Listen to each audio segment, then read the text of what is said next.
बारह मास पिया परदेसवा केकरा से कहीं बियुगवाना। बारह मास पिया परदेसवा केकरा से कहीं बियुगवाना। सासु मोरे मारी ससुर गरियावे, ससु मोरे मारे ससुर गरियावे। ननदी मारली हो मेहनवा पिया बस विदेशवाना।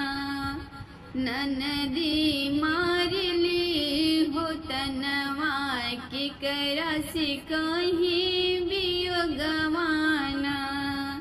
बारह मास पिया परदेसया केकरा से कहीं बियुगवाना।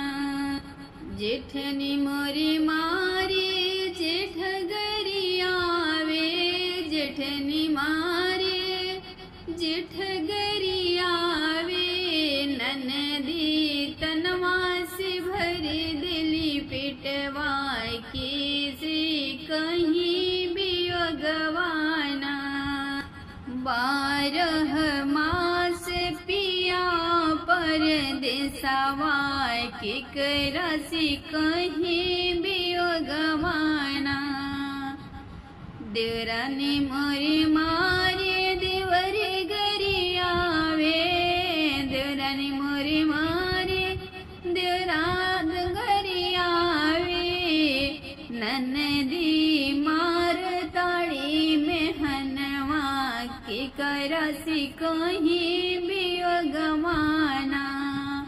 ननदी मार ताड़ी हो तनवा केकरा से कहीं बियुगवाना। बारह मास पिया परदेसी केकरा से कहीं बियुगवाना। बारह मास पिया परदेसी केकरा से कहीं बियुगवाना।